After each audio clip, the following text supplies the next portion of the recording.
would like to introduce Nguyễn Thị, Deputy Director of the Department of Cultural Education, Youth, Adolescent and Children, Office of Vietnam National Assembly.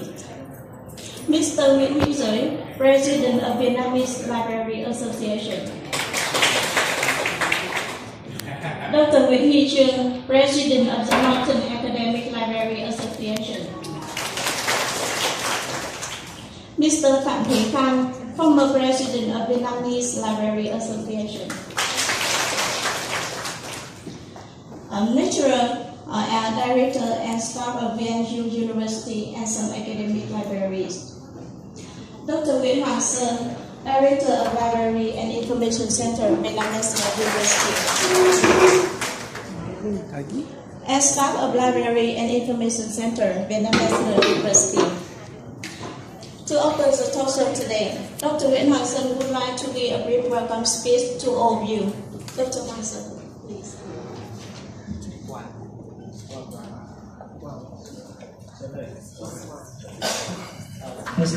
Bên trước, kính thưa ông phụ giới, chị Sáu, thầy Trương, Khang và thầy Gobinda Chowdhury và cô Sudatta và tất cả những chị em ngành thư viện của chúng ta.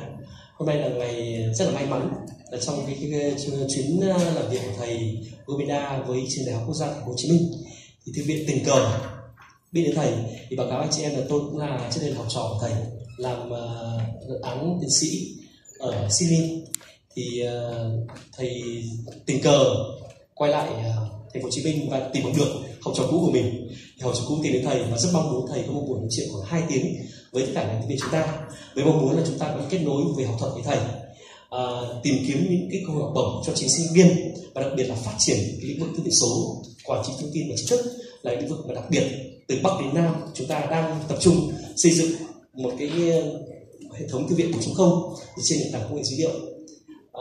Và sau đây tôi xin phép được trình bày bằng tiếng Anh và tất cả câu chuyện chúng ta hôm nay sẽ diễn ra bằng tiếng Anh. Mong anh chị em cố gắng chuẩn bị các câu hỏi về công nghệ hay dữ liệu hay về những nhân sự trong thư viện cần gì thì anh chị em cứ hỏi thoải mái, thầy trả lời tất cả. Sau đó ta xin email và những bài giảng của thầy tôi sẽ gửi tất cả anh chị em ta đọc cái này. Dear Professor Gobinda Chowdhury, Professor Sudatta Chowdhury, it's my great honor today to bring you here to meet the lecturer, researcher, and student, and also director of library of Hanoi. Hanoi is a very beautiful city and beautiful people, and we have a lovely weather here. Firstly, let me express my special thanks to Mr. Gobinda Chowdhury by a small gift and flower, and Gobinda Chowdhury and Sudatta Chowdhury on the stage to let get my special thanks, please.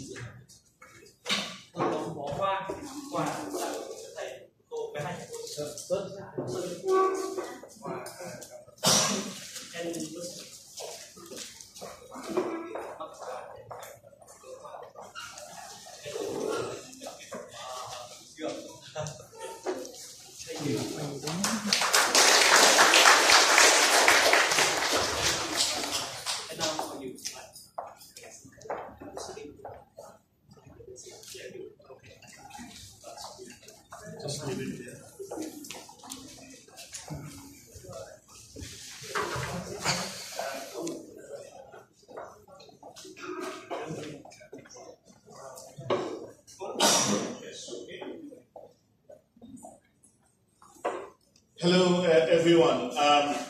First of all, thank you very much for being here. It gives me an immense pleasure to come here for the first time. It's my visit to Vietnam, and obviously first time to Hanoi as well as VNU. Before I begin, I should thank one son. I call him son. He's really like my son.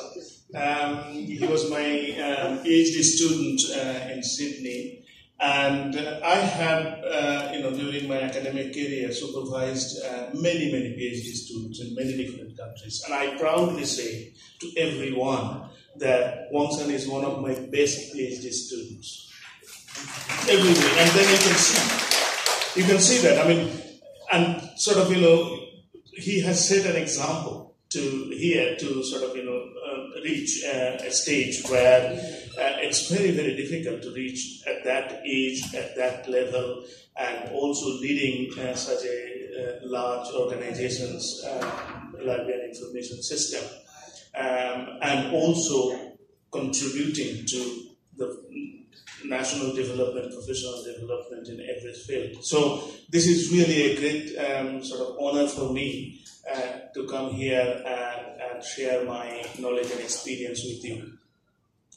What I'll do is, again, probably I did not understand all of the Vietnamese that Xuân said, but at least one thing I understood is that this is, my visit is kind of by accident. But this is really kind of a good accident, and this is really kind of a very happy moment for me to be able to come here. The reason I came to, and before I go to my talk, the reason I came to Vietnam, I should briefly explain to you. As a professor of information science, in the UK, I run a number of research projects. Two of my research projects that I'm running are funded by the UK Arts and Humanities Research Council. And these projects are with African countries.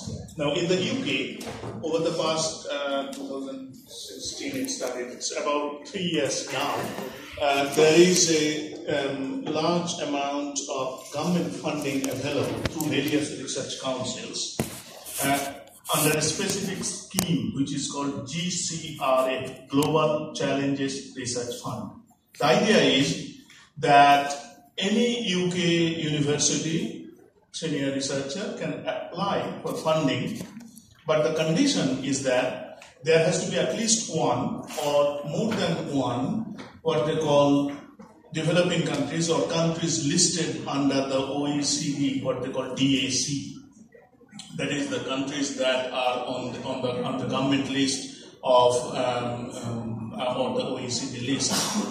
Now, the second condition is that large part of that research money has to be spent in those countries, and the most important condition is that any research that you do that has to have a development angle, and there has to be the outcome of the research should be directly beneficial to the people community of those countries, and they should in one way or the other contribute to the United Nations Sustainable Development Goals. And you can choose any sustainable development goal in any way, whether it's contributing to education, contributing to health, contributing to energy, climate change, gender gap, poverty reduction, anything. But the research should not be blue sky research. The research should really contribute to the life and development of people in those countries. Now, with that background, I have been doing research with two projects with 4 African countries.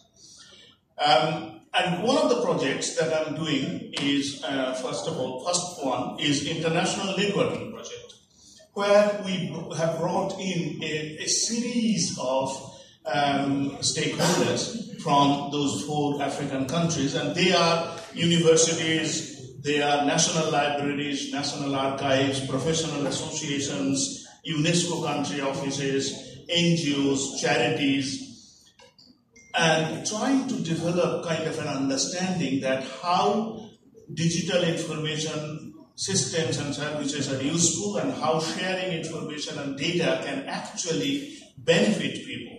So through that networking project, we are not only bringing in people together, but we are also trying to understand what are the technological challenges, what are the resource-related challenges, and what are the policy-related challenges that exist in each of those countries that need to be addressed in order to be able to make digital content and data available to everyone, and how that can, in the longer term, contribute to the national development, societal development, and addressing some of the global challenges. So that's one of the projects. Based on that, the second project that I'm doing is establishing examples and creating kind of a software platform that will allow school teachers to use cultural heritage information in 4 African countries and use it to teach school children. So that school children in history class, in geography class, or in science and biology class can learn about the cultural heritage, about the indigenous information, about the information which may be hidden within various documents or even sometimes within the minds of people, oral tradition that comes from generation, from grandparents to their their parents and their children.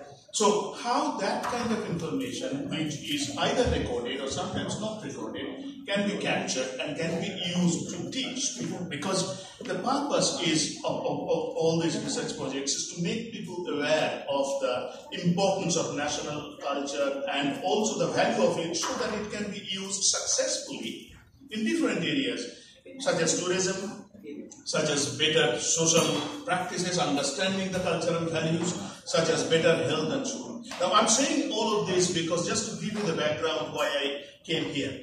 Now, because I'm doing all of these projects in Africa, I have been always thinking, by the way, I was born and brought up in India before I moved to Britain, which is nearly 30 years now. But still, I feel that Asia, Southeast Asia particularly, and all of Asia, has a lot to offer to the world.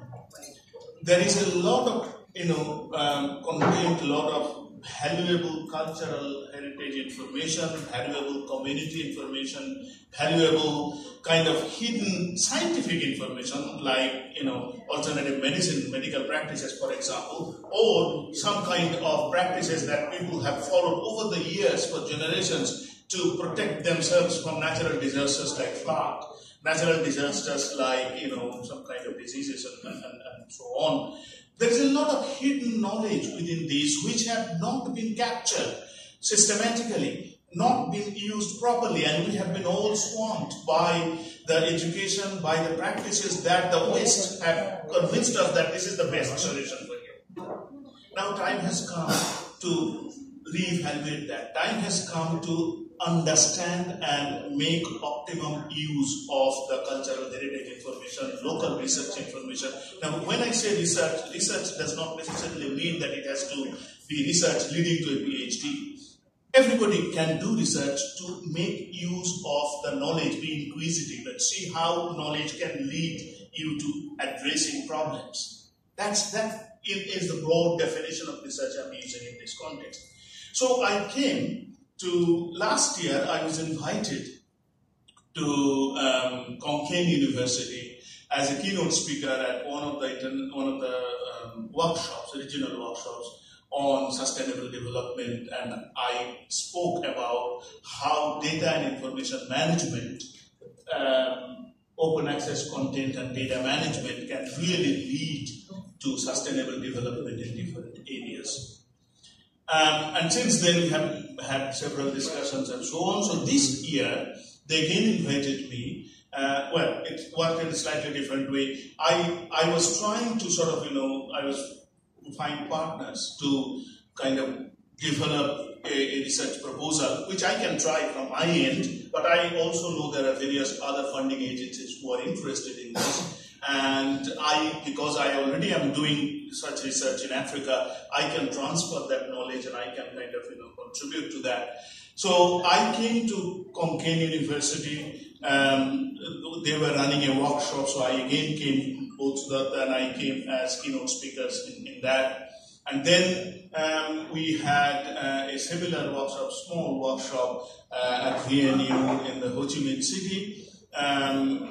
That was organized by the head of the Library and Information Science there and their team. So we presented there. I met with the British Council officials both in Bangkok as well as in the Ho Chi Minh City, discussing about how my ideas of making this open access content and data available to people so that this can be used for various sustainable development. So that's the kind of background for which I am here The idea being that once I go back, I will have context, I will have an idea of what people are doing, and then I will bring all of them together in writing future grant applications whenever opportunities occur, whenever calls come, because all of these funding calls come at different times from the UK funding agencies, UK government, as well as various other agencies, for example, the British Council.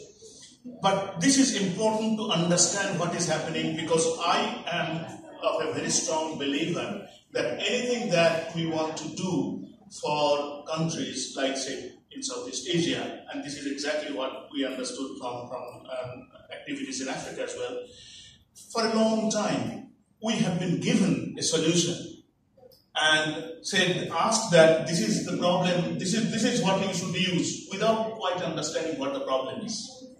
So I want to take a bottom-up approach. I want to engage with people who are researchers, practitioners, various stakeholders, potential beneficiaries. Well, they could be school teachers, they could be tourism industry people, they could be health people, who will actually benefit from use of this information. And then try and build and develop systems and services that can be useful for those communities, those people, in addressing some of their day-to-day challenges, whether it is for education, whether it is for research, whether it is for creative industries, whether it is for health.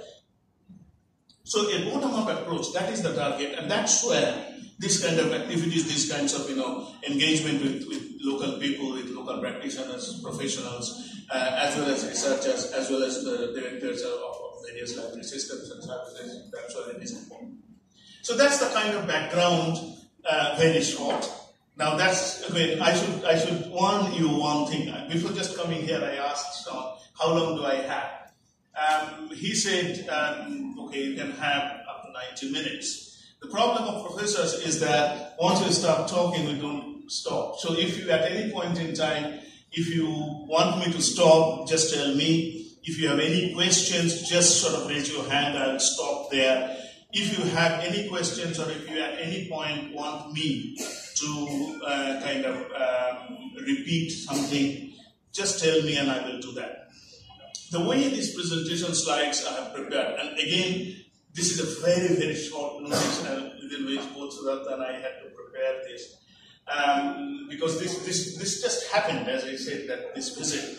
So what I will do is, I will take you through some of the concepts behind the future digital libraries that I have in mind. And then, through this series of slides, there's one section where we come, where my wife Sudatta has more expertise than I have. Okay, and I don't feel ashamed to say that I don't always say that at home. But here publicly I have to accept it, because she can explain those things better than I do, and then I will come back again. So in between these presentations, she will come in. Now, in addition to those projects that I'm doing in Africa, I do various other research projects with various other universities around the world, not only in Africa. I have partners in other projects. I have partners in the US, China, Europe, and there are different types of projects that I'm doing. My talk is open access content and data management. Now, data management is, I briefly talked about the content management, etc., but data management is again another area of my research. I had just supervised a PhD, finished supervising a PhD student, so that's from the academic side of it. I run an international group that tries to understand the various challenges related to research data management around the world, and we have conducted surveys in 30 countries to understand how research data can be managed and what are the challenges and so on. And at my university, I sit at the kind of university top level policy making bodies on research data management. So when I talk about research data management, all of these things come, and I've of course published a lot about research data management as well. So all of these will come together. So in my presentation, when I talk, I will try and blend my personal experience, professional experience, as well as my understanding of all of these things. There's one more thing that before I begin my slides, because once I start the slides, I'll go through and follow them. But before I begin, there's another hat that I wear. Okay, you can see that I have to always wear hats because of an runway on my head, actually. Now, one of the hats that I wear is there is a global organization, and this is where it comes. iSchools.org. This is a global organization called iSchools. I was the chair of the European iSchools, and now I'm the chair-elect. From January next year, I will become 2 years chair of this global organization. And this is a body of over now about 110 information science departments, universities from around the world. And there are big universities, big names, believe me, ranging from Berkeley to University of Washington to Wuhan to Melbourne. Of course, we are also members to UCL and so on and so forth. So I also go to different parts of the world to talk about the current trend of where we are going in terms of information management, in terms of open access content and data management and so on. So my personal belief is that we are moving fast towards open access content and data management, integrated open access content and data management systems. So that is what I will be talking about in my presentations. I'm trying to find... This is slightly different keyboard than me. Yeah, okay, got it. Okay, so very briefly about open access, and again, these are important things. We need to understand why what we are talking about here. Open access is free at the point of use. Very good concept. Free at the point of use. Okay? And obviously, every government, every organization, every research funding bodies, they are now pushing this agenda that it is information and data should be free at the point of use. Yes, of course, this is the concept. Remember, this is how the whole libraries concept came up. In the olden days, long time ago, all the books used to be chained in some places. They used to be locked. People did not have access to that. Okay? But then there was a realization that information should be accessible to everyone, and that's why libraries came. Whether you are rich or poor, whether you did not buy a book, you can go to a library and you will be able to read. So that's the concept of open access as well. It promotes better education, creativity, economy, etc. But open access also is a free at the point of use. There is nothing in the world which is free. Someone somewhere has to pay. Okay? So that's again is the challenge. What is the business model? How do we ensure this open access information is accessible? Let me give you an example, okay, which may be close to your sort of case at this university. Suppose my wonderful student who is the director of the libraries, he thinks that, which will be right, by the way, is the right decision, that every information within this university and whatever new information that we can collect and data we collect should be accessible to everyone for free. Novel idea, very good, because it promotes better education, creativity, economy. He says that as a librarian, as sort of this is our objective, we should do it. Okay? Then, after 5 years, 10 years down the line, because it is free, lots of people will come and use, and then once they start using it for free, what is the business model? How can we ensure that once we make this information openly accessible to everyone, we can manage this service? What is the sustainability model? What is the sustainability plan? Now, there are two models that we are aware of in today's world. One model is you buy information. Okay? The other model is you get information for free. Google model. You go to Google, you start. We all do.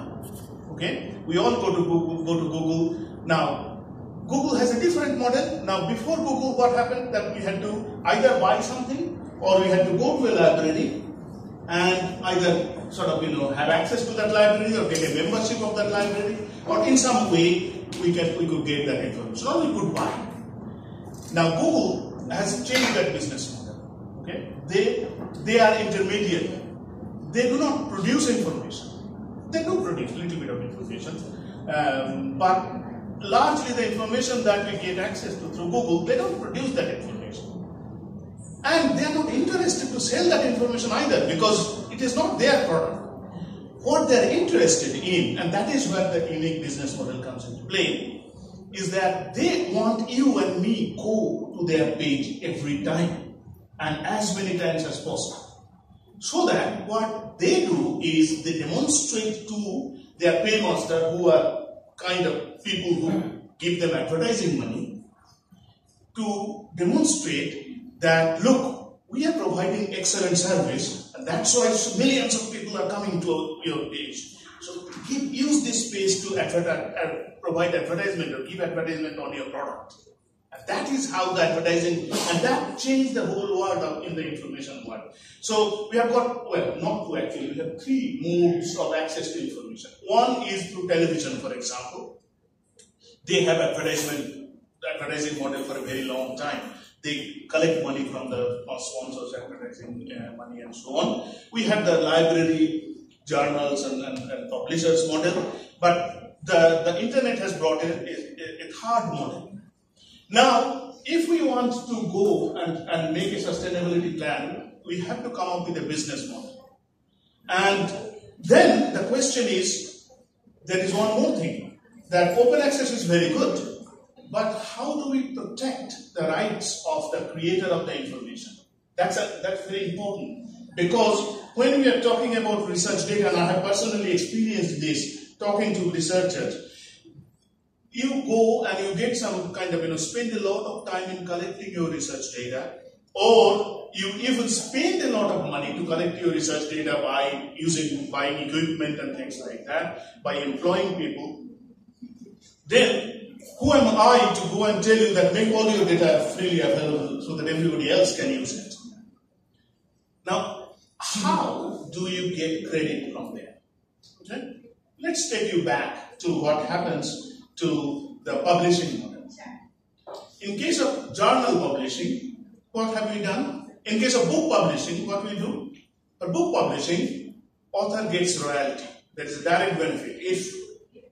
And we know this, both Sudatta and I have written many books together, and I have written many books alone as well, or with other authors. We know. So you come up with an agreement with the publisher that if your book sells such and such a number of copies, then you get some royalty, some percentage of the profit. For the journals, and that is why open access came, for journals the model has been different. And believe me, we in the academia, and also sort of other people who do research in one way or the other, we really, if you ask, if you just sit down and think, you will see that how is it possible? We produce some research, and that research is funded by someone, okay, or we spend our own time and money to do the research. We write a paper, again, there is a lot of time and effort. We take that paper, give it to the publisher. Publisher then asks us to fill in a form saying that we are transferring the copyright to them.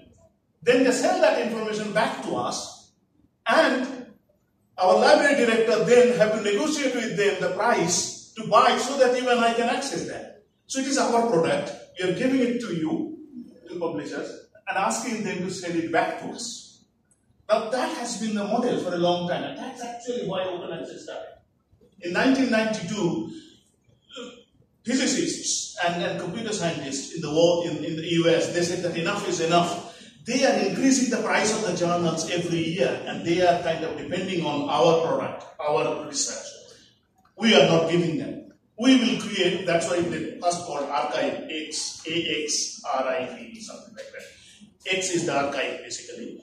They started this, and that's where open access started, and then subsequently in 2002 there was a formal agreement and so on. So the idea being that information should be made available freely to everyone, but the question is, what is the business model?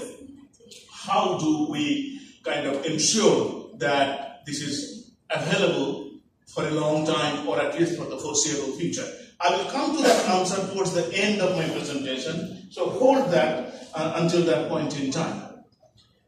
So, when we talk about you see, the title of my presentation was The Future Digital Libraries, Open Access Data and Content Management, or Data and Information Management. By information, I mean research and scholarly publications within the context of universities, for example. But I also add digital content of cultural heritage objects, artifacts, audio, video, etc., like music, audio, video, or manuscripts, or various other things that also contain some information. But also, data is now increasingly coming into that sphere. So when we talk about open access to information, we also mean data, and that data could be anything, research data. Now, one of the things that, again, through our research in 30-odd countries, what we realized is that, and again, I'm more than happy to share that questionnaire to you if you want to run a similar survey in Vietnam, for example, or in this region. I'll be more than happy to do that. It's free, freely available. And you can translate it into Vietnamese and then send it to me. So, when you talk about research data, it could be structured databases, software, images, video, like the physicists do some research, or biologists do some research, and they do a lot of images and video, or even structured databases like chemical composition of products and things like that. Or it could be software, various things. It could be research data. However, there could be unstructured data as well, like your fieldwork notes, okay, or maybe your records of interviews. So research data need not necessarily be always end product of structured data set. It could be unstructured. It could be a lot of recorded interviews. Like suppose you go to fieldwork and you work among people in their field, whether they are doctors or whether they are local farmers or whether they are local artisans. You talk to them and you record. So that becomes a research data. This could be unstructured. And of course, there could be digitized content like manuscripts, images, audio, video. So all of this can form research data. We had an interesting observation. We went to, my PhD student were talking to people in astronomy and solar physics. They were very happy to share data because that is the culture in their discipline. Because the data is collected by solar observatories. They go into a central server and they all share that database. Because you and I cannot create that data because it is created on a large scale by the solar observatories. And those observatories are created by a federation of various governments and research institutions. And then space data, for example, then they all share. When our researchers went to historians, they said, no. We will keep it close to our chest because this is our research. To collect research data, to create research data itself is research. So we are not going to share it because this is our product, this is our research.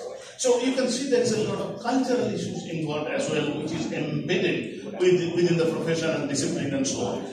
Again, I will come to that in a while about research. So, research data management, I've got two definitions. I will quickly skip some of these. I've got the references here and I will leave these slides and so on so that you can use them.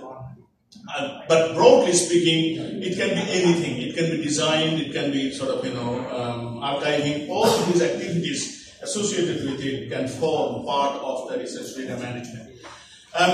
Now, when we talk about user-centered research data management, again, there are a lot of things involved there, but essentially, I will summarize it into 2 points. One is, we always need to do anything that we do, information management, or in this case, research data management.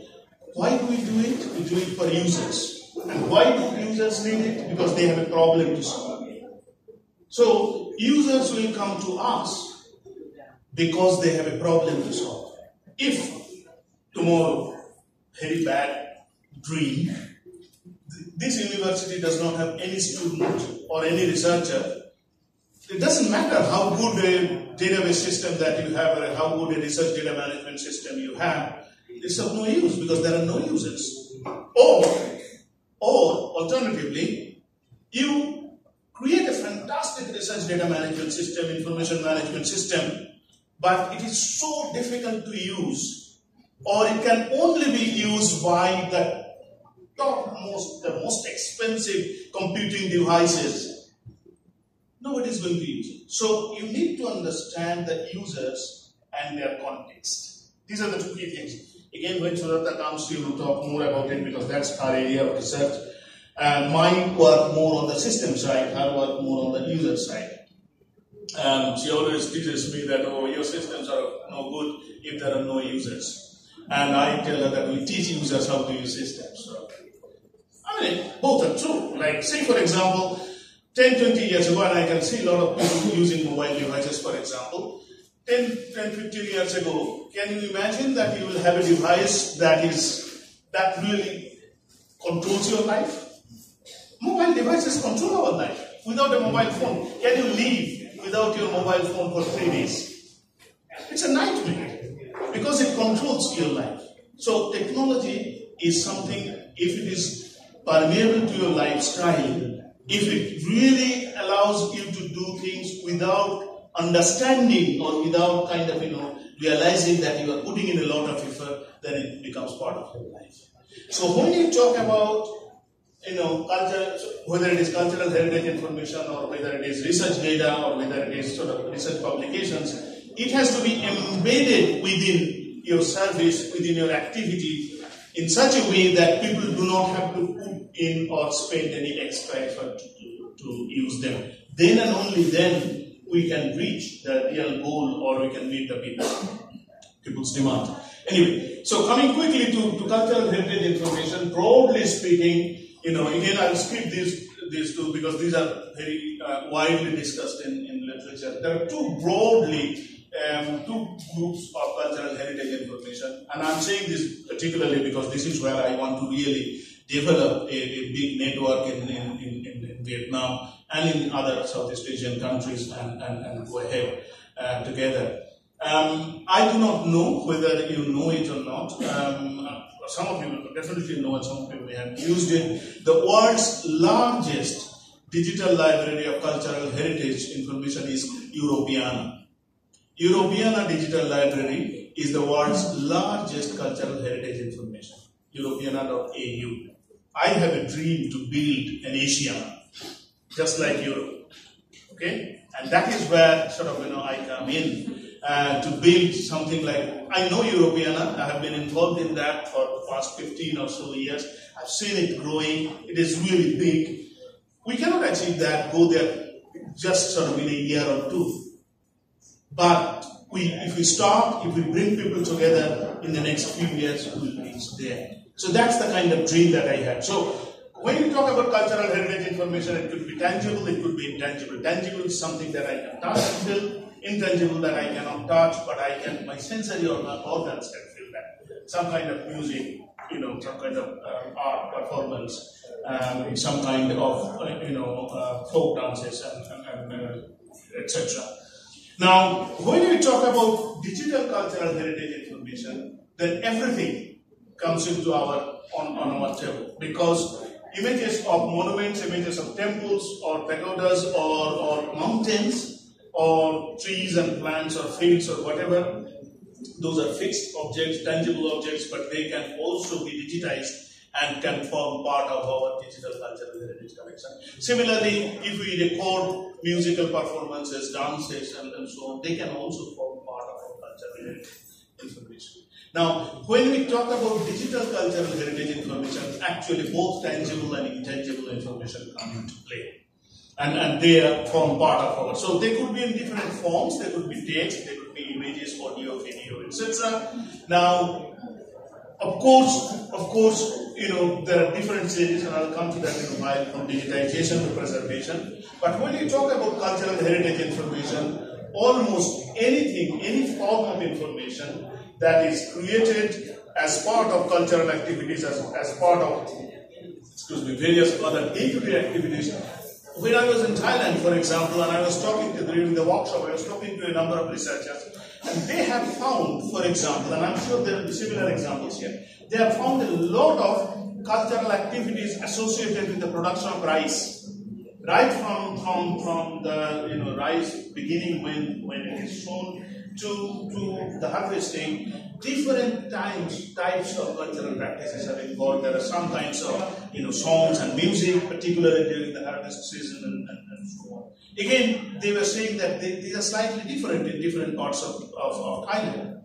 Now that's cultural heritage information, and that's really reflects that how, because why it happened? Because rice is the main product, that's the main produce. And therefore people's life and culture have grown around it. Okay? So this culture and heritage is extremely important for that community, for that society.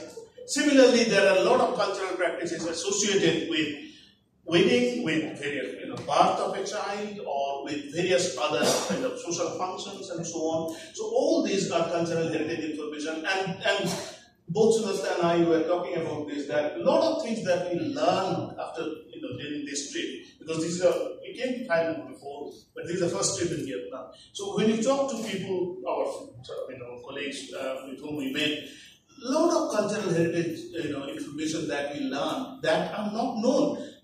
And mind you, we are kind of not, I would call myself an illiterate person, so to say, or not interested to learn. We both tried. We went to the internet, we tried to read about these things, but most of these things are not available there, because what people give there, mostly, tell me how many websites that you have found about Vietnam that are written by real Vietnamese people. It's most the tourists, they come and they use something, they see something and they try and write something. Now the problem of that is that over the years that becomes truth, because Wikipedia says that. So many people, younger people particularly, will say that because Wikipedia says that, you do a Google search about something, it comes first on that Wikipedia page. And because Wikipedia says that, after 10 years that becomes the truth. That is not right. So we must do something. We must try and make sure that future generations do not get wrong information about our culture. Do not get kind of false information about the cultural identity of people and the various activities associated with it. So cultural, and the UNESCO, for example, I've got a slide here, probably, this one. UNESCO identified that culture is the fourth pillar of sustainable development. Along with economics, ecology, and politics, culture is the fourth pillar. So we should not let it go just like that. And culture is embedded in everything. For example, we are doing, in our second project that we are doing in Africa, in 4 African countries, we realized that, which probably is true, you will find that teaching practices are different. Teaching practices are different in every country. So the way school children are taught are different in every African country. So we try to understand the teachers' practices and the kind of teaching policies and education policies of the countries in developing our software. Because in the project we are developing a web app and a series of training tools, etc. But that has to be aligned with the cultural practices, teaching practices within the specific countries. Otherwise, if I come and throw a software and expect that every teacher will happily say that, oh, this is fine and we will use it, I'll be fooled. That will not be useful, and they will be frustrated, and teachers, the students also might not like it. But a bottom-up approach is absolutely important, and that's where culture comes in. So these are, I'm sure you know, these are some of the 17 sustainable development goals that was proposed by the United Nations in 2015. Now, all of the countries around the world agreed to contribute to the Sustainable Development Goals, and by 2030 achieve all of these Sustainable Development Goals. Now that's not possible, I can assure you. It is not going to happen with zero hunger or 100% education, quality education. It's not going to happen, but that is the goal. And why I'm saying it is not going to happen? Was it last year? Was it when we went to Vienna? Yeah, last year. Last year, I was invited to give, as a consultant, I was invited to go to the International Atomic Energy Agency and talk about sustainable development. I presented, and then there were various other people from the US and various other organizations that presented. Then we were sitting in a panel. The person next to my right was the director of the United Nations Statistical Organization, Statistics. And he said that we came up with these 17 Sustainable Development Goals, and I think there are 169 targets or something like that. For each one of these, there are certain targets. He was saying that, and we were talking about, how, and I published actually papers before that, how data and information play a key role in all of this sustainable development. And he was saying that you are absolutely right, because although we have developed these 169 targets, and we say that, in order to sort of, achieve sustainability in education or health or agriculture or whatever, these are the targets. He said that most of the countries do not have a system to collect data. They do not have a formal system to generate reports and statistics. So he says that all of the targets that we create are often made up or close to approximation. And this happens.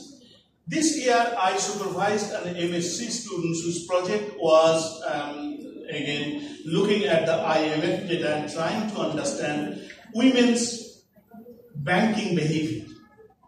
So women's banking behavior he was trying to study from the IMF and World Bank data based on what they earn, how many family members they have, what their education is, and what is their banking behavior, like how much money they usually deposit in the bank, do they use internet banking, etc., etc. And we found, and then later on we studied and we found that about half of the data sets that are available are incomplete. And in fact, World Bank report says later on that this data actually is, take it as best as we could provide you. This is not complete and we do not claim it to be complete. So the problem is that data and information forms the foundation of any sustainable development goals, and that's why we come in. So proper data access, data management, and at all levels, okay, not only at the higher education institution, not only at the research level, but at every aspect, this kind of data and access to data and managing data properly with all the appropriate metadata standards, with all the appropriate quality standards, that's absolutely important. But these are the sustainable development goals, and this is where the open access data comes in. I've spoken about this cultural heritage, information, tangible, intangible, etc. I'll skip this and come to this part. There are 4 stages, broadly speaking, 4 stages of data management, information management. Whether we talk about data or information, there are 4 stages in the digital world. One is digitization. Okay? Now, for digitization, I broadly divide that into 4 groups: technology, resources, people, and policies. Now, for digitization, of course, there is a lot of technology that is required. It may be digital, born digital. If it is not born digital, if it is not created in the digital form, then you have to digitize it. When you digitize it, then of course you need a lot of tools and technologies and standards, a lot of resources, people and policies. But what is important where we come in is the standard. Now remember, information services people came up with standards a long time ago. I'll give you very quickly 2 examples. In any library you go, or you want to search any document available in any library in the world, you should be able to search and find it today. Okay? Why? Because they all follow a particular standard. I'm talking about cataloging standard. Okay? And these cataloging standards and classification tools that we use today, the modern ones, it started in 1876. Melville Dewey in 1876 created this Dewey Decimal Classification, as well as the Charles M.A. Carter came up with the dictionary, rules of dictionary catalog. 1876. We are using them today. So, why did they do? Because they wanted to follow a standard. So that any book that if you follow TV, any book, wherever in the world you go, whatever is the language, 330 should always be economics. That's standardization. Fast forward. 1958-60. When computers were first introduced, again a revolution came, standard came, Mark, machine-readable catalog came. That's why today we can go and search and we can find information wherever it is in the British Library or your national library here, university library, or in the Library of Congress or wherever it is. So standards are important. And for digital objects, standards are extremely important because along with the description of the information, it also needs information about the particular file format. How many of us, I'm very young, so leave me from this equation, and for most people, that was a joke, I'm not that young. How many of us have found it difficult to open a file that we created 5 years ago? Many of us, because technology changes very fast. And that's why it is very important that and we often also find that you do a search, you find it in the Google, and then you click on it and the file is not available. Or the software that you need to open that file is not available on your machine. So the point is, it is extremely important to ensure that the standard that you are using, the file format that you are using are clearly mentioned, and also the related. Now, if you have a book, doesn't matter, a manuscript 1,000 years ago, 2,000 years ago, your eyes can still read it. Okay?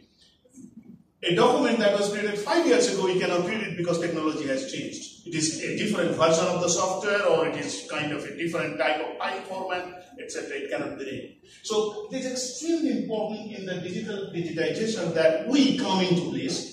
We may not have the skills to digitize, but we know that standardization is important because down the line it is us who will provide facilities for the next stage. We come in here, discovering that we want to make this information searchable. People should be able to search who has what and where. Okay? So again, there are technology comes in, information retrieval systems and metadata and so on and so on. Okay? So in the context of a large digital library that deals with all kinds of file formats, all kinds of data and information, published information, as well as various research data sets and so on, metadata is extremely important.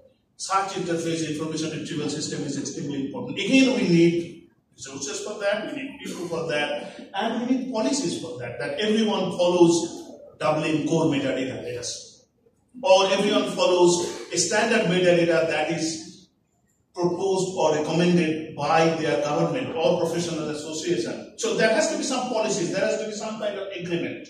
Okay? Now, the next step is access. Again, after you discover this information, okay, that's not where we should stop, because what is the point in knowing that this information is available somewhere but not being able to access it?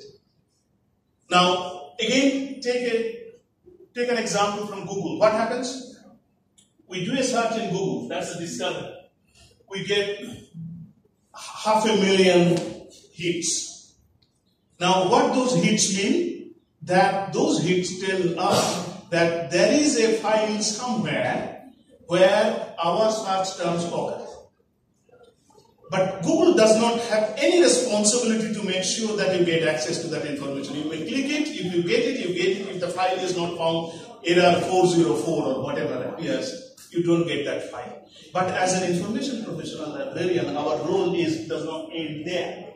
Our role is to ensure that people can access that information, and not only access that information, in a way they can access that information that is useful for their context. If it is a university student, they should get that information in a way they can read it. Or if it is a school student, they can get that information appropriate for their course of study. So it is the context of that information and various use cases, etc. Those are extremely important for access. Again, there are different policies and people and resources required. And then there is the fourth one is the preservation. Now, one of the challenges that we have in the digital world is, I mentioned before, is the preservation. Because once you digitize content, that is not the end, that is the beginning of your work. Because as soon as you digitize something, you know that its lifespan is very short. So you have to ensure that that is preserved. One of the challenges that, and here I can share my personal experience. Because I was asked by the university president, vice chancellor in our case, to be part of a committee that will, university committee, that will formulate policies for research data management. Why I was drawn in? Because in 2015, UK government said that in order to get research money from the government or any research council, you have to have a research data management policy. And the policy should say that this research data, any research that is done on the university premises, either through as part of a PhD student program or any funded research, any research that you do, the data should be made available for 10 years. The data, remember, this is important, this is interesting. The data should be made available publicly for 10 years, at least. Okay, very good. We sat down, we drafted the proposal, we brought in experts from legal team, etc. Then the question came is, I was then asked to talk to the Vice President Research. In our case, it is the Deputy Vice Chancellor Research. That we have promised to the government that we will make this research available for 10 years. But what happens when a PhD student, when one son left Australia, I also left Australia. Okay? What happens to the research data? If he was doing a research in UK, after he left, who manages that research data? Who ensures that research data is available? And more importantly, he collected some research data for his own research.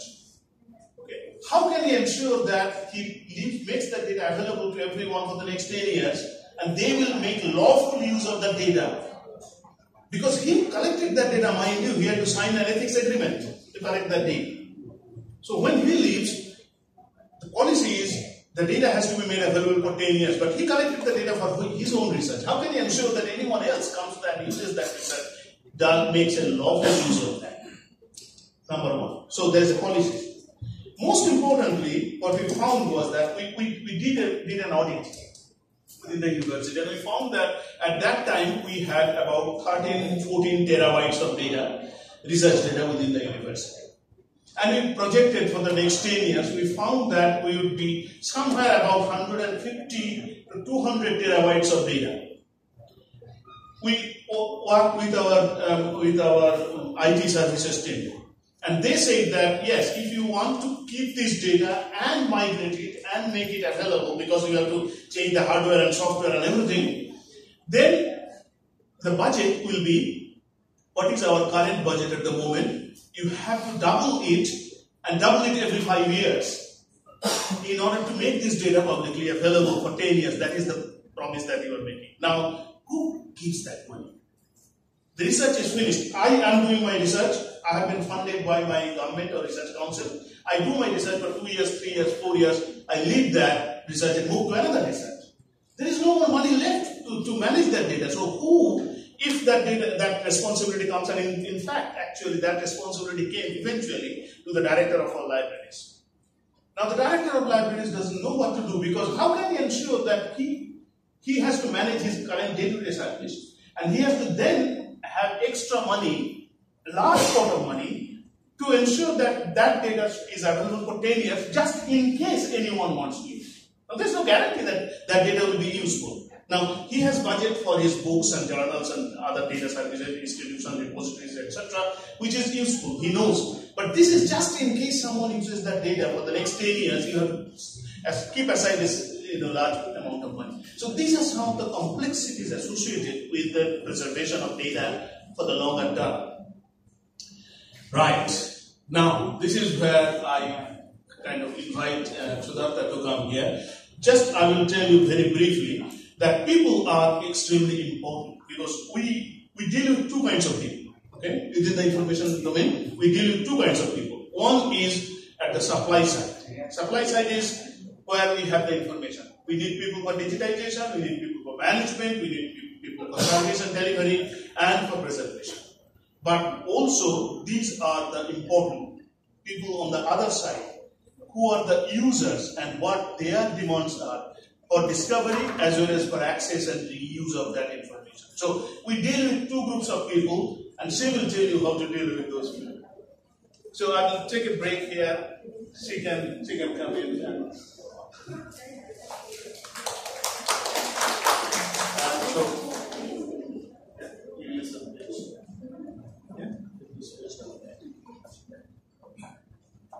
Good afternoon, everyone.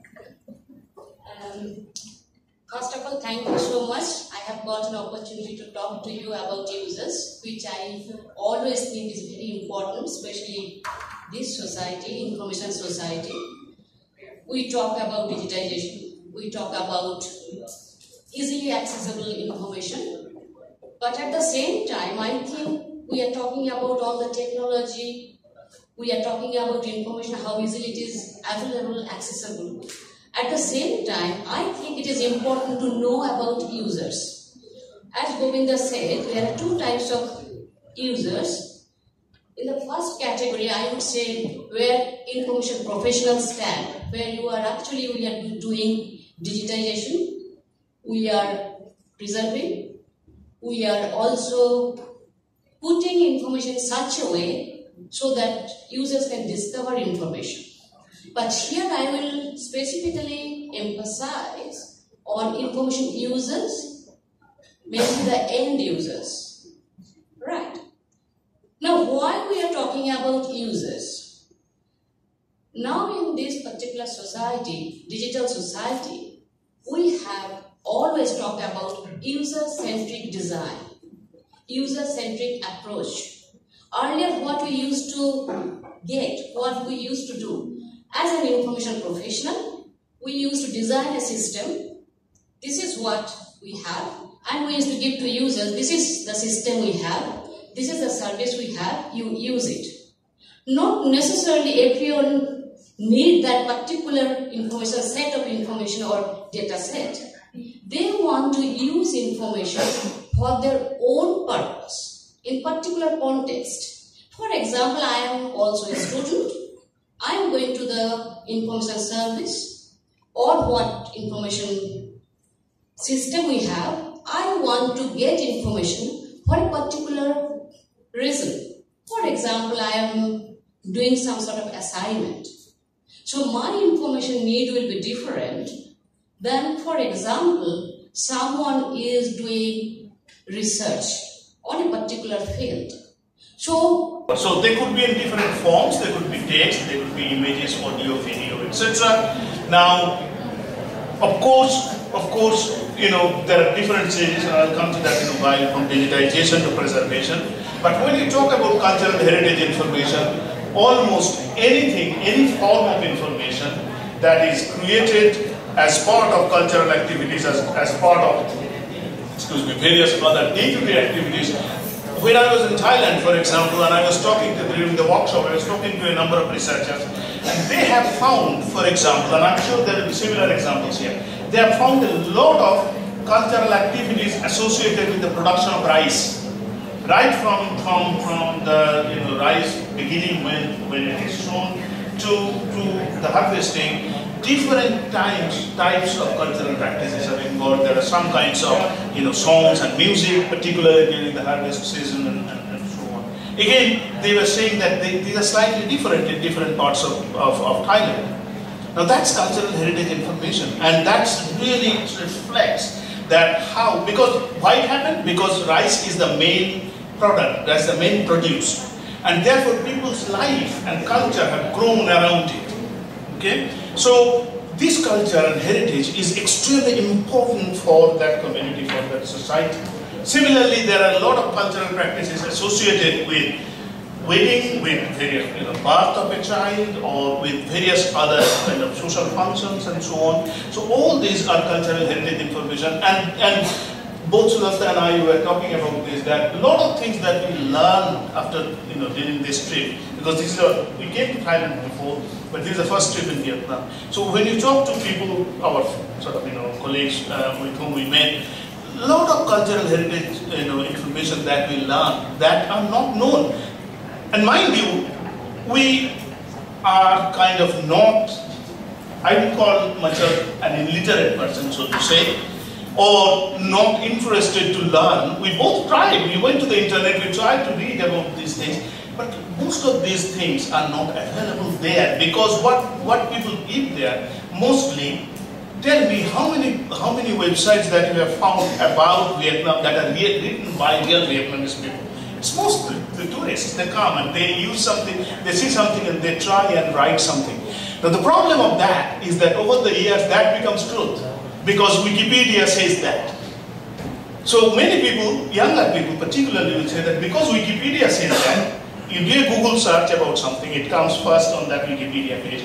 And because Wikipedia says that, after 10 years that becomes the truth. That is not right. So we must do something. We must try and make sure that future generations do not get wrong information about our culture. Do not get kind of false information about the cultural identity of people and the various activities associated with it. The cultural, and you know the UNESCO, for example, I've got a slide here, probably, yeah, sorry, this one. UNESCO identified that culture is the fourth pillar of sustainable development. Along with economics, ecology and politics, culture is the fourth pillar. So we should not let it go just like that. And culture is embedded in everything. For example, we are doing, in our second project that we are doing in Africa, in 4 African countries, we realized that, which probably is true, you will find that teaching practices are different. Teaching practices are different in every country. So the way school children are taught are different in every African countries. So we try to understand the teachers' practices and the kind of teaching policies and education policies of the countries in developing our software. Because in the project we are developing a web app and a series of training tools, etc. But that has to be aligned with the cultural practices, teaching practices within the specific countries. Otherwise, if I come and throw a software and expect that every teacher will happily say that, oh, this is fine and we will use it, I'll be fooled. That will not be useful and they will be frustrated, and teachers, students also might not like it. But a bottom-up approach is absolutely important, and that's where culture comes in. So these are, I'm sure you know, these are some of the 17 sustainable development goals that was proposed by the United Nations in 2015. Now, all of the countries around the world agreed to contribute to the Sustainable Development Goals, and by 2030 achieve all of these Sustainable Development Goals. Now, that's not possible, I can assure you. It is not going to happen with zero hunger or 100% education, quality education. It's not going to happen, but that is the goal. And why I'm saying it is not going to happen? Was it last year? Wasn't it? We went to Vienna. Yeah, last year. Last year, I was invited to give, as a consultant, I was invited to go to the International Atomic Energy Agency and talk about sustainable development. I presented, and then there are various other people from the US and various other organizations that presented. Then we were sitting in a panel. The person right, next to my right was the director of the United Nations Statistical Organization, statistics firm. And he said that we came up with these 17 Sustainable Development Goals, and I think there are 169 targets or something like that. For each one of these, there are certain targets. He was saying that, and we were talking about how, and I published actually papers before that, how data and information play a key role in all of this sustainable development. And he was saying that you are absolutely right, because although we have developed these 169 targets, and we say that in order to sort of achieve sustainability in education or health or agriculture or whatever, these are the targets. He said that most of the countries do not have a system to collect data. They do not have a formal system to generate reports and statistics. So he says that all of the targets that we create are often made up or close to approximation. And this happens. This year I supervised an MSc student whose project was again looking at the IMF data and trying to understand women's banking behavior. So women's banking behavior he was trying to study from the IMF and World Bank data based on what they earn, how many family members they have, what their education is, and what is their banking behavior like, how much money they usually deposit in the bank, do they use internet banking, etc., etc. And we found, and then later on we studied and we found that about half of the data sets that are available are incomplete. And in fact, World Bank report says later on that this data actually is, take it as best as we could provide you. This is not complete and we do not claim it to be complete. So the problem is that data and information forms the foundation of any sustainable development goals, and that's why we come in. So proper data access, data management, and at all levels, okay, not only at the higher education institution, and not only at the research level, but at every aspect, this kind of data and access to data and managing data properly with all the appropriate metadata standards, with all the appropriate quality standards, that's absolutely important. But these are the sustainable development goals, and this is where the open access data comes in. I've spoken about this cultural heritage information, tangible, intangible, etc. I'll skip this and come to this part. There are 4 stages, broadly speaking, 4 stages of data management, information management. Whether we talk about data or information, there are 4 stages in the digital world. One is digitization. Okay? Now, for digitization,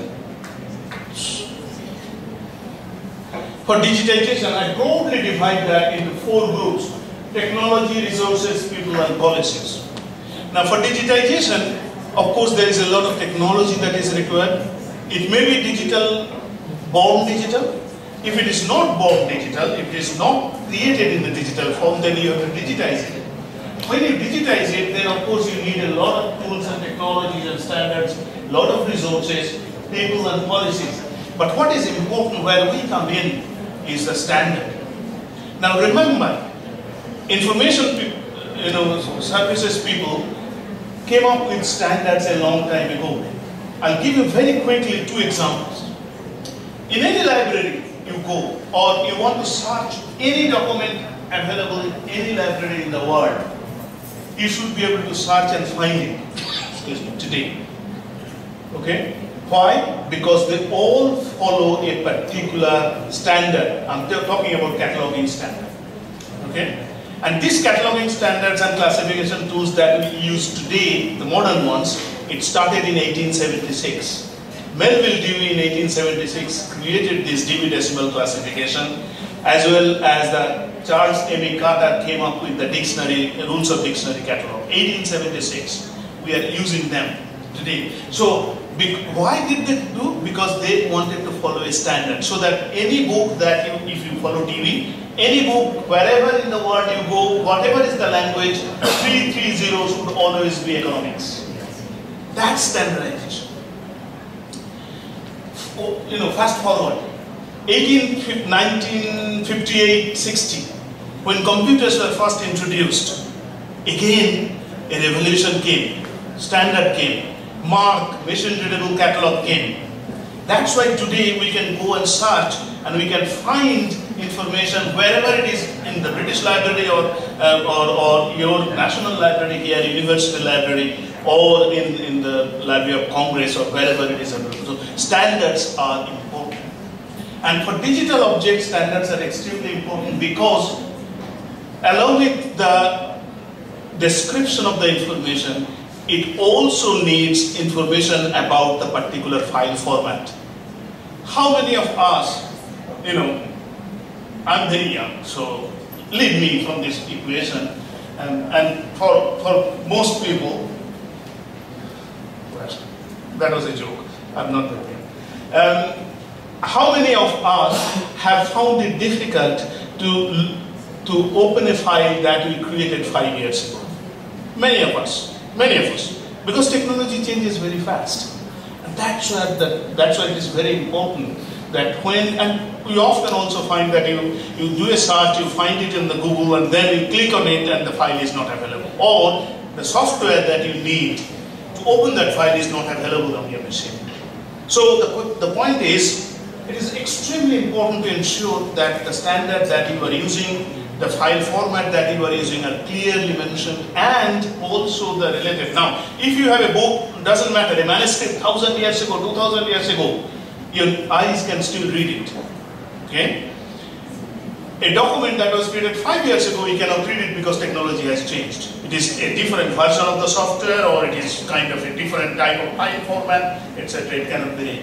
So it is extremely important in the digitization that we come into place. We may not have the skills to digitize, but we know that standardization is important, because down the line it is us who will provide facilities for the next stage. We come in here, discovery, that we want to make this information searchable. People should be able to search who has what and where. Okay? So again, there are technology comes in, information retrieval systems and metadata and so on and so forth.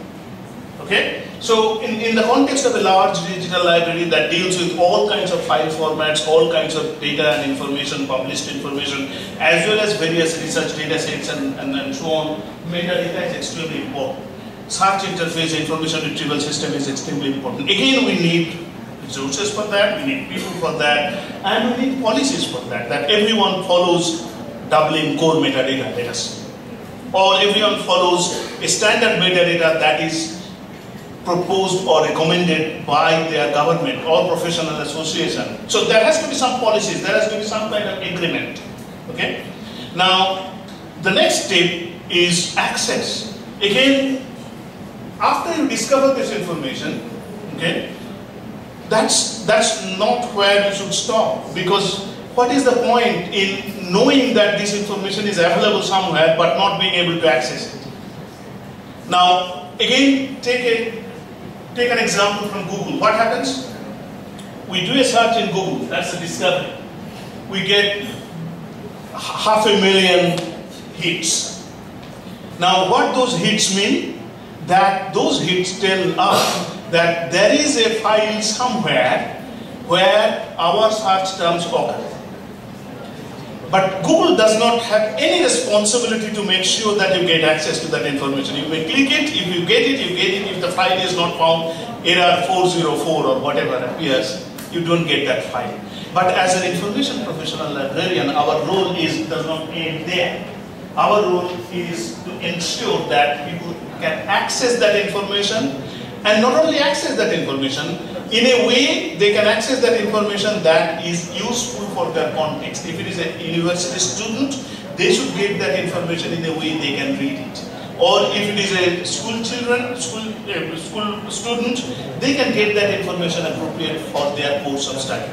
So it is the context of that information and various use cases, etc. Those are extremely important for access. Again, there are different policies and people and resources required. And then there is the fourth one is the preservation. Now, one of the challenges that we have in the digital world is, I mentioned before, is the preservation. Because once you digitize content, that is not the end, that is the beginning of your work. Because as soon as you digitize something, you know that its lifespan is very short. So you have to ensure that that is preserved. One of the challenges that, and here I can share my personal experience. Because I was asked by the university president, vice chancellor in our case, to be part of a committee that will, university committee, that will formulate policies for research data management. Why I was drawn in? Because in 2015, UK government said that in order to get research money from the government or any research council, you have to have a research data management policy. And the policy should say that this research data, any research that is done on the university premises, either through as part of a PhD student program or any funded research, any research that you do, the data should be made available for 10 years. The data, remember, this is important, this is interesting. The data should be made available publicly for 10 years, at least. Okay, very good. We sat down, we drafted the proposal, we brought in experts from legal team, etc. Then the question came is, I was then asked to talk to the Vice President Research. In our case, it is the Deputy Vice Chancellor Research. That we have promised to the government that we will make this research available for 10 years. But what happens when a PhD student, when one son left Australia, I also left Australia. Okay? What happens to the research data? If he was doing a research in UK, after he left, who manages that research data? Who ensures that research data is available? And more importantly, he collected some research data for his own research. Okay? How can he ensure that he makes that data available to everyone for the next 10 years and they will make lawful use of the data? Because he collected that data, mind you, he had to sign an ethics agreement to collect that data. So when he leaves, the policy is the data has to be made available for 10 years, but he collected the data for his own research. How can he ensure that anyone else comes to and uses that research, makes a lawful use of that? Number one. So there is a policy. Most importantly, what we found was that we did an audit within the university, and we found that at that time we had about 13-14 terabytes of data, research data within the university. And we projected for the next 10 years, we found that we would be somewhere about 150 to 200 terabytes of data. We worked with our IT services team. And they said that, yes, if you want to keep this data and migrate it and make it available, because you have to change the hardware and software and everything, then the budget will be, what is our current budget at the moment? You have to double it and double it every 5 years in order to make this data publicly available for 10 years. That is the promise that you are making. Now, who gives that money? The research is finished. I am doing my research. I have been funded by my government or research council. I do my research for 2 years, 3 years, 4 years. I leave that research and move to another research. There is no more money left to manage that data. So who, if that data, that responsibility comes, and in fact, actually that responsibility came eventually to the director of our libraries.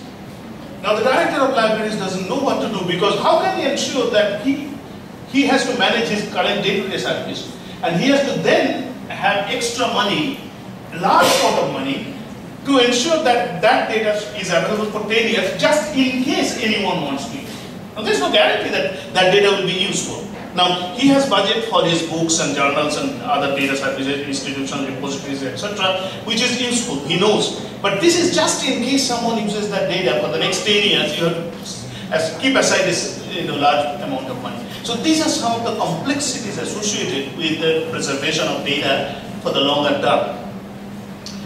Right. Now, this is where I kind of invite Sudatta to come here. Just I will tell you very briefly that people are extremely important, because we deal with two kinds of people. Okay? Within the information domain, we deal with two kinds of people. One is at the supply side. Supply side is where we have the information. We need people for digitization, we need people for management, we need people for service and delivery, and for preservation. But also, these are the important people on the other side, who are the users and what their demands are for discovery as well as for access and reuse of that information. So we deal with two groups of people, and she will tell you how to deal with those people. So I will take a break here. She can come in here.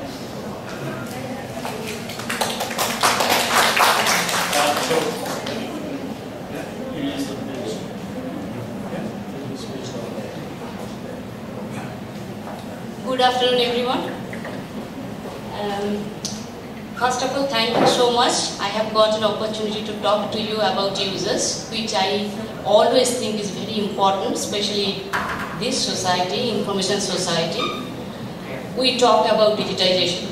We talk about easily accessible information. But at the same time, I think we are talking about all the technology. We are talking about information, how easily it is available, accessible. At the same time, I think it is important to know about users. As Gobinda said, there are two types of users. In the first category, I would say where information professionals stand, where we are doing digitization, we are preserving, we are also putting information in such a way so that users can discover information. But here I will specifically emphasize on information users, mainly the end users. Right. Now, why we are talking about users? Now in this particular society, digital society, we have always talked about user-centric design, user-centric approach. Earlier what we used to get, what we used to do, as an information professional, we used to design a system. This is what we have, and we used to give to users, this is the system we have, this is the service we have, you use it. Not necessarily everyone need that particular information, set of information or data set. They want to use information for their own purpose, in particular context. For example, I am also a student. I am going to the information service or what information system we have. I want to get information for a particular reason. For example, I am doing some sort of assignment. So my information need will be different than, for example, someone is doing research on a particular field. So we have to know in which context that particular user is looking for information. So, right. Now we have to know who and where are they. So user-centric approach, as I said, we have two approaches. At the early stage, we have to know what users want, and a later stage, at the information service provider, as an information service provider, when you are giving that service to users, what they want, what they get from that particular service or system. In this particular context, I remember I was involved in one of the European projects called Reveal This. What at that time, of course, it was quite ago, it was around 2006-07. So around that time, we are designing a system, mobile device, where we are trying to, as Gobinda mentioned about that, Google, when you search, you get hundreds of thousands of hits. So in this, which is relevant, which is not, it's difficult. Everyone is busy, and most of you know that we talk about information overload, information anxiety. Of course, we have information. Earlier we used to go to the library. This particular books or journals are available, we used to search, we used to get information.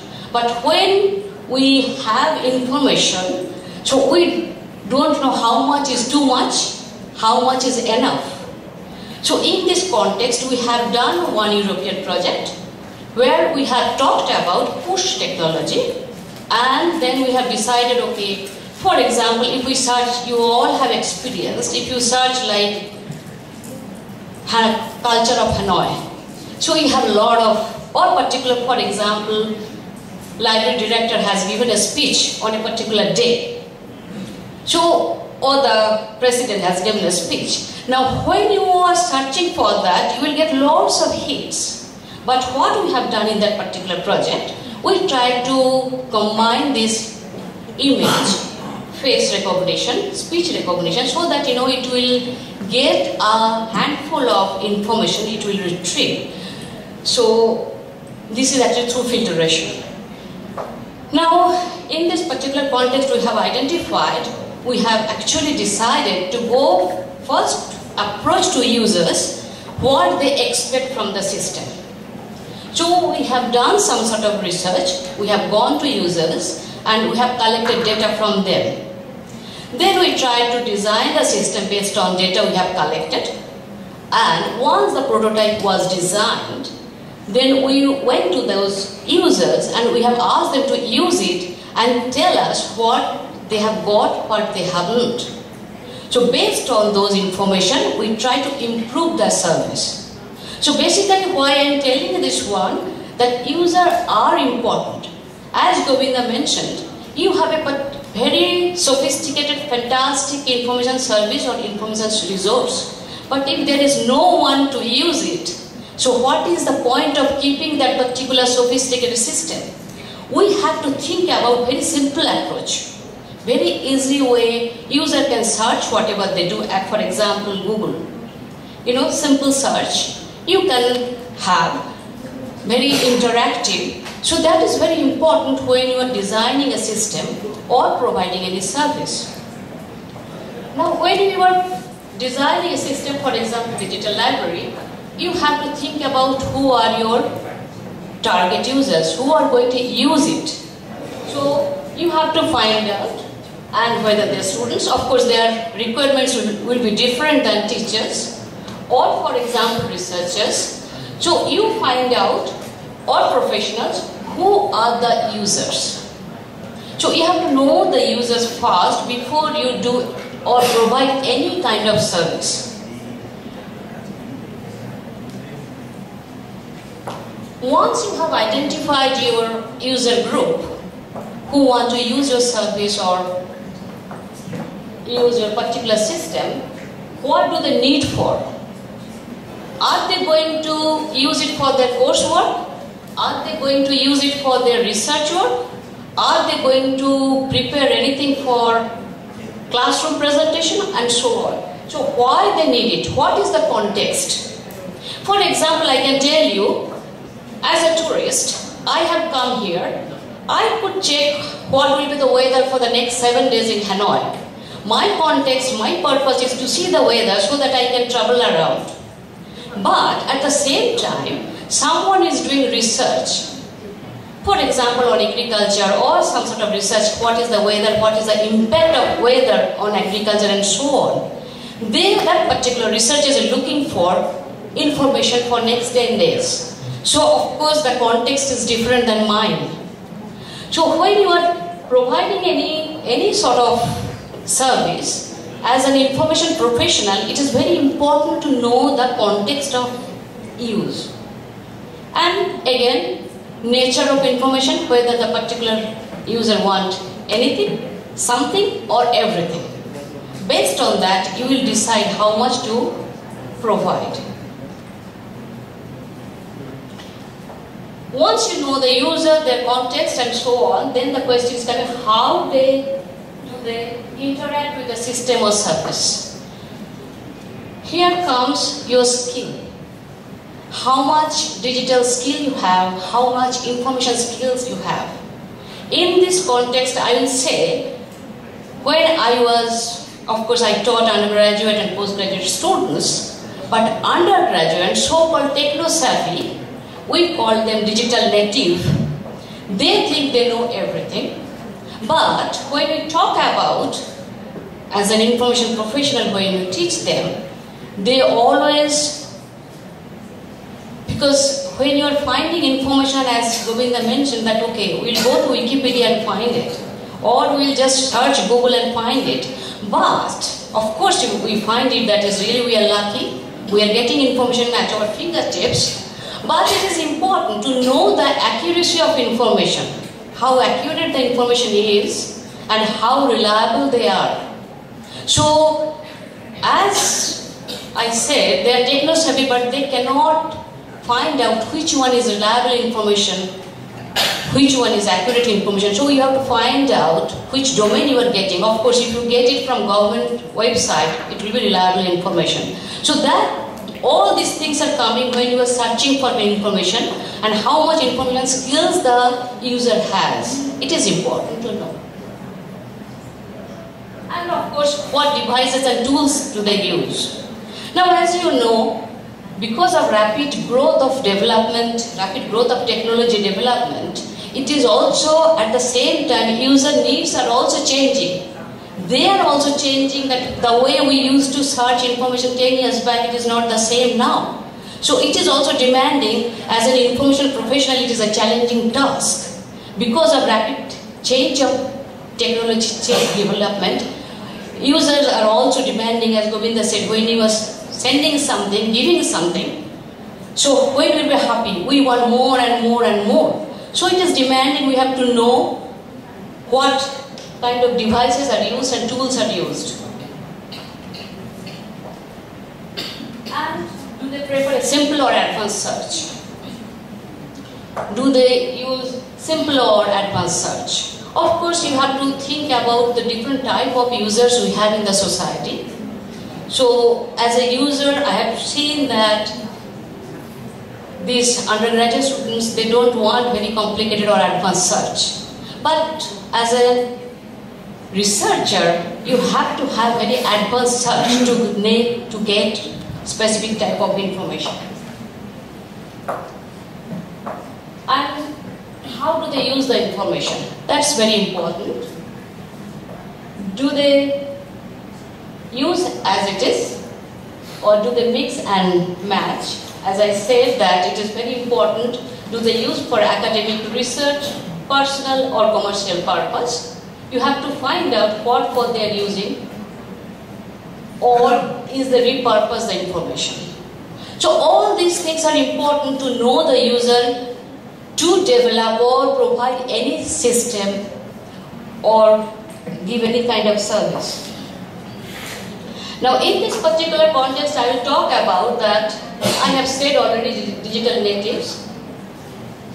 Digital divide. It is very important now that we talk about technology, we talk about information skills, we talk about digital skills, but as a community, as a society, how much as a whole, how much people have access to information, how much do they know? So this is, as an information professional, it is our responsibility to bridge the gap. So the information is one side, users in the other side. So as an information professional, we are trying to bridge the gap so that anyone can, in our community, can use the information and find out what they want. There are various reasons. If you go through that, for digital divide, there are socio-economic conditions is one of the reasons why there is a digital divide. Of course, sometimes, what is our responsibility? Sometimes information is there, users don't know that. So here we come, we can try to give them, this is how they can use the information. Now when we talk about any kind of user information services or system, two things I always emphasize, which is usability and then sustainability. So usability, it's a very big topic, so I am not going to I cannot give the details of it. I will ask you to, there is a book, I will give you the details, you can just have a look. And so usability and sustainability, these are two things, because anything you design, as Gobinda said, it should be sustainable. It is not that one-off use. So you have to sustain that particular system. Now, when we are talking about user studies, about users, how to collect information about users and make use of it. There are user studies. You can do it direct service, or you can do log analysis to collect information about users. Then we have to understand user needs, context and behavior, like information seeking behavior, information need, and so on. We have content preparation and user modeling. There are lots of information seeking behavior models like Pulthau's model, Tom Wilson's model, and so on. You can just use any of them just to get how to gather information from users. And then improve system and services, better access and better use. As I said, once you design the system, it should be sustainable and usable. So for that, once it is done, through user services, for better access and use, you go to user and find out what they want, what they need, and based on that, you improve system or service. These are the books we have. If you can just use them, or you can have that usability in digital libraries. And we have another book here, this is about cultural heritage and information users and usability. And this is another book, last book. This is actually about, this is about information users and usability. Thank you very much.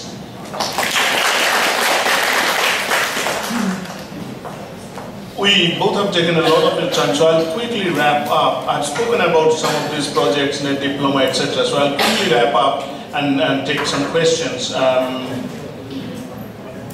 Yeah, okay. So the possible solutions.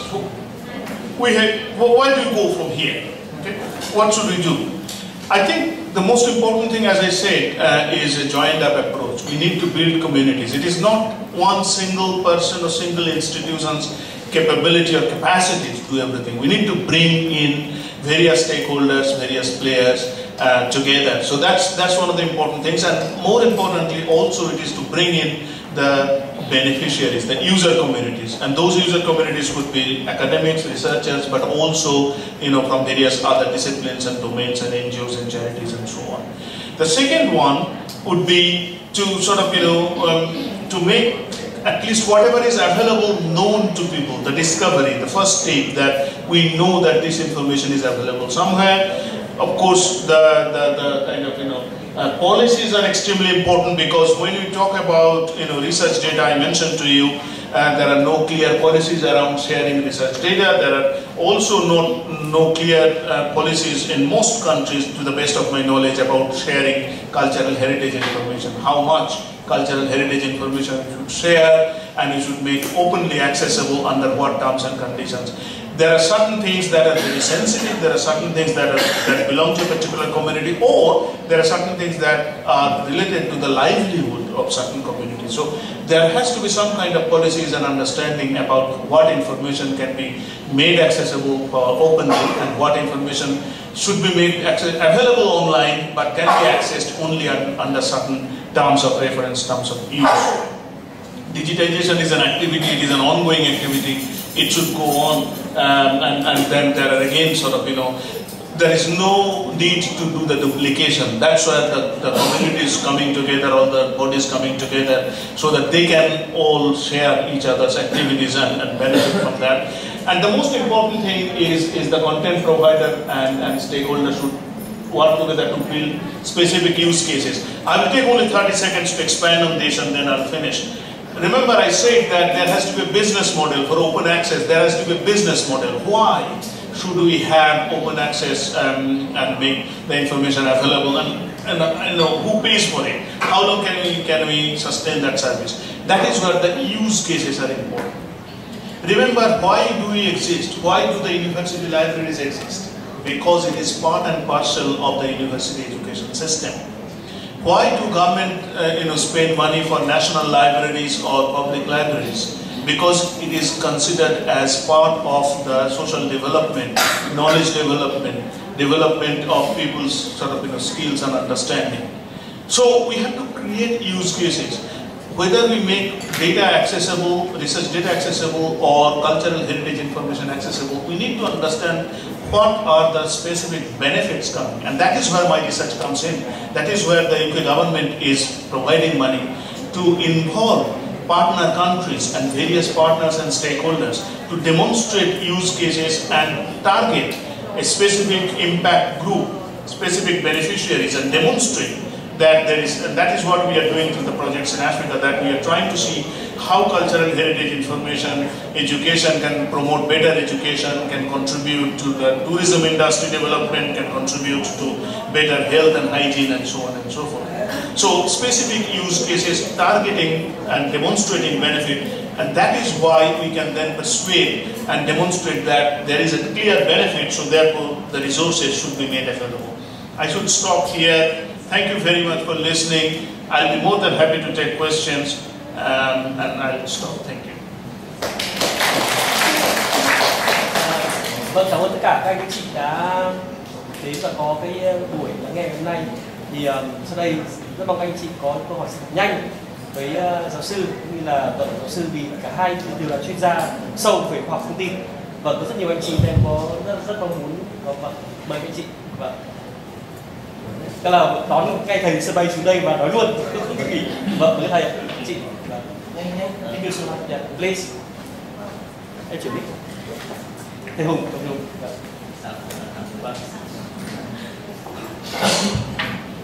Cảm ơn thầy Sơn, cảm ơn anh chị. Thank you for our informative presentations. I have two questions for the presentation. The first thing, we are academics, so can you clarify about the gold open access and green open access for us? And how can we approach for this type of open access? And we talk about we mentioned about the business model for open access. Yes, open is not free, so we need money from open access. So how can you work with the business model for open access, even in libraries? Thank you.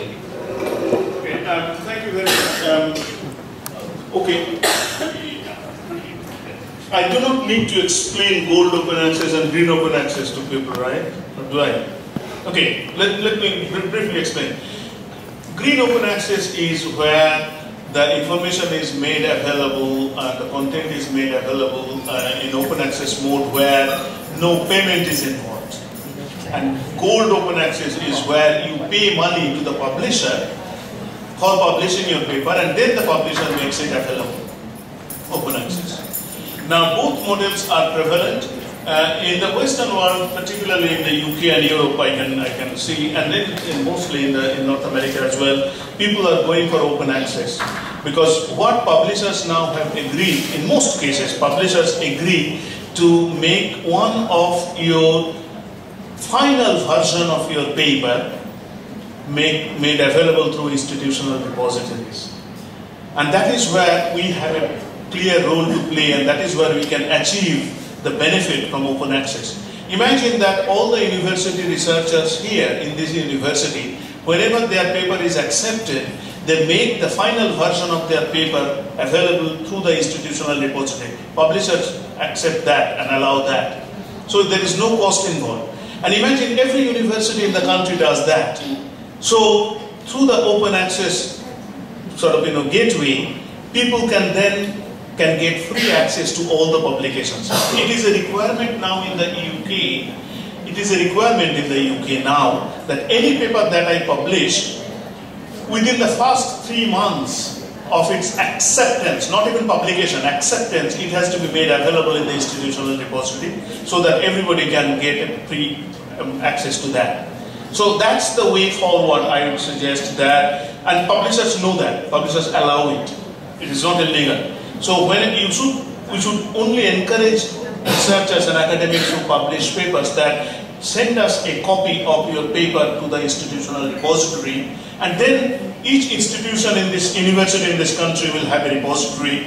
In the longer term, then all the universities' repositories can be available through one gateway, and then all the open access materials can be, all the research publications can be made available to everyone. So that's one thing. The resources are extremely important.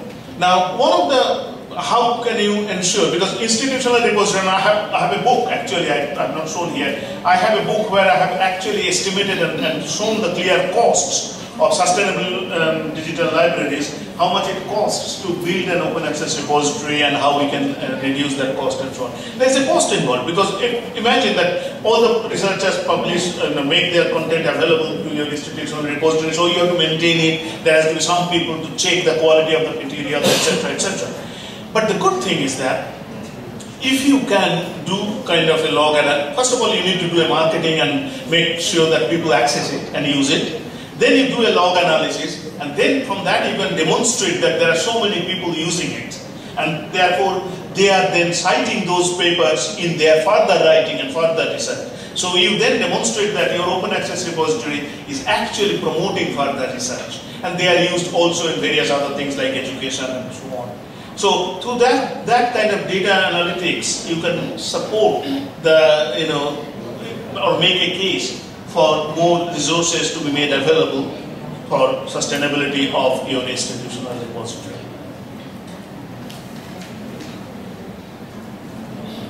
Vâng, xin mời các anh chị có câu hỏi nào?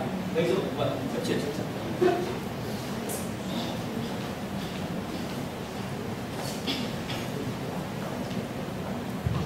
Hello. So thank you for your presentation. So I'm a partner with the library. So I think I have a question. You know now the libraries in Vietnam are now they're moving from the old book to discovery system. So now the local libraries now have a lot of challenge how to gather and harvest data, and to harvest local resource and external resource, how to help the user to find the materials, right? So now the libraries have many kinds of material and come from everywhere, in digital age. So for example, you present, so from the open access, green open access, and hybrid open access, and sometimes come from the institutional library from university, and from the blog, and from the research network, and many kind, and many material type. So, my question is what do you think? What is the best capabilities, or what's the capability of the discovery system the libraries need to help them to develop the model or develop the good system or good discovery system for user, and to help the librarian to have libraries to organize informations from everywhere, to have user to can find the correct material, or to can help them user can do some, they can follow the material like set and tray or everything. So what do you think is the best capabilities of the discovery system that the library you should need now at the moment?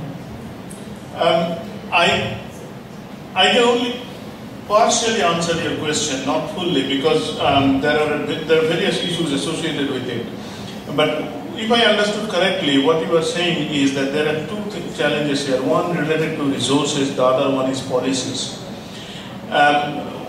For public libraries or libraries that have responsibilities of providing local content as a content that is useful for their local users, the community that they are serving.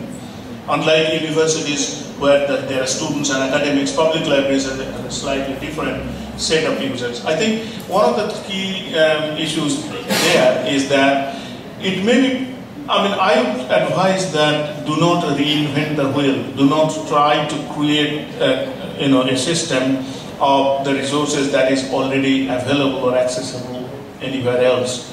In most other countries, what happens is that the public libraries try and use the catalog of the national libraries, because national libraries are expected to have all the resources mostly the resources that the public libraries have. So you do not need to create again a duplicate online version, online resource catalog for every public library. They can always provide access through their own.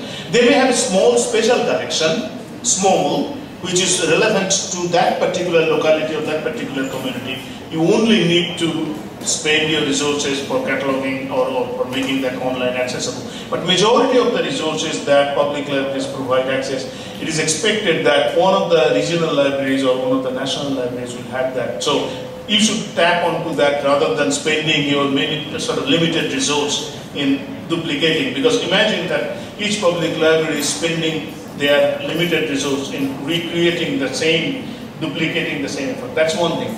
But what is more important is the policies, and that's where the professional associations and professional bodies can play a major role. Remember, professional bodies are a group of experts, a community of practice. They know they know the issues, and they can persuade the agencies like the National Library, for example, or whatever the other agencies, associated publishers, associated, to come up with a policy to follow the uniform practice and uniform standard across the country. As I said, that public library is not really my area of specialization. I'm only talking about what happens back in Britain. And based on that experience, I'm trying to answer your question. Thank you. Các chị chúng ta hỏi tiếp một câu nữa sau đó. Vâng. Dạ vâng, xin được kính chào các quý vị và cảm ơn anh Sơn rất là nhiều vì được mời Đại học Văn hóa Hà Nội tham dự buổi chiều ngày hôm nay. Good afternoon and thank you very much because I heard that you go right here after the airport, right? And I would like to express my heartfelt thanks because you make my day count. Really, today I learned a lot from you too, guys. Thank you. And I remember that during your presentation, you mentioned the cultural heritage information management, and I would like to ask you, could you please tell us your experience when you work with the project with the African countries? Did you do something with cultural heritage information management? Because now we are paying much more attention to the cultural heritage information management in Vietnam. But the biggest problem of us is always the budget. So what should be the best thing that we should do or prepare for that? Thank you. Thank you. I actually had a meeting yesterday with the British Council head of art and culture in Ho Chi Minh City, and she was running a workshop at that time at the Mastery building in the San Art Center, where she was working with 9 organizations together. One of them was the lady from Vikas, which is based in Hanoi, is the Vietnam Institute of Culture and something, VIC. And there are various other organizations who deal with cultural heritage and food. From Africa, this is exactly what we did. We found that who are the key stakeholders in cultural heritage domain. And there are there are research institutes that deal with cultural heritage, there are government ministries that deal with cultural heritage, there are also national libraries and national archives that have cultural heritage information. So we brought all of them together. And that is why I said the first point, a joined-up approach is needed. So that we can then decide that, for everyone, no matter where you go, budget is always limited. Okay, but if we can establish a case of mutual benefit, then, like say for example, what they told me yesterday during the meeting in the British Council, that because is getting some kind of support through various agencies, and one of them is the British Council, and I think they got European Commission funding as well to develop a small database of cultural heritage content. So one thing is important for this, and that's my first tip. I actually have another slide which says a 5-point scale. I did not have time to do that. A 5-point scale as to how we can move there. The first stage is, if I were, for example, if I were to go back and write a research proposal, I would write a proposal for building a network first, an international network, so that in Vietnam, I will try and, there will be a research lead for the country, but that research lead and part of the project will be to bring various partners and stakeholders on board and try and audit what is already digitized and what is the first thing what we need to digitize, and what would be the budget and who could be potential funding agency for doing that. Now through the research funding, you can only get a small fund to develop proof of concept. They will not give you enough money to do the digitization. That has to come from other sources. But once you develop that proof of concept and we bring in all those stakeholders together, then we can at least come up with a proposed plan that this is the next stage. So that's the blueprint that we can propose. So as I said, if I were to do this project, and this would be my kind of idea, is to start the first international networking project and scoping project, which will be one for Vietnam, let's say one for Thailand, one for maybe Cambodia or whatever, Philippines or whatever other partners. But these will bring stakeholders together, and we can then audit of whatever it's already available, and also prepare a list of what, in the first phase, what are the things that we should digitize and why, who are the users, who are the direct beneficiaries, and bring them together and make a case.